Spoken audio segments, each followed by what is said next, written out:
జామమా ఏంటిది?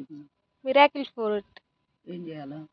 అదో పచ్చి మామిడికాయ తింటే తీయగా ఉంటుంది. అది తిన్నాక అది తిను ఫస్ట్.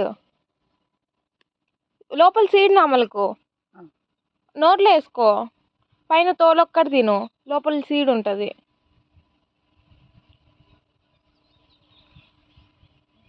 దాన్ని తీసేయాలి. సీడ్ వేసేయాలి మంచిగా అదంతా అటు ఇటు అని 5 సెకండ్.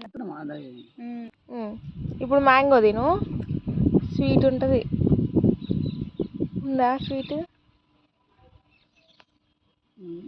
చెప్పు ఎలా ఉందో. బాగుంది. ఎలాగుంది? బాగుంది కదా. పుల్లగా ఉందా తీయగా? ఎలా వచ్చింది తీపి అంత చిన్న కాయకి? అది తిని ఇది తింటే తీయగా ఉంది. అందుకే మిరాకిల్ ఫ్రూట్ అన్నారు దాన్ని. నిమ్మకాయ తిన్నా కానీ తీయగా ఉంటుంది. ఈ కాయ మొత్తం తినొచ్చు తెలుసా. తినేసామమ్మ ఈ కాయ మొత్తం. తినాలి. ఏం మామిడికాయ ఇది? పునాస. పునాస. పులుపు చాలా ఉంటుంది.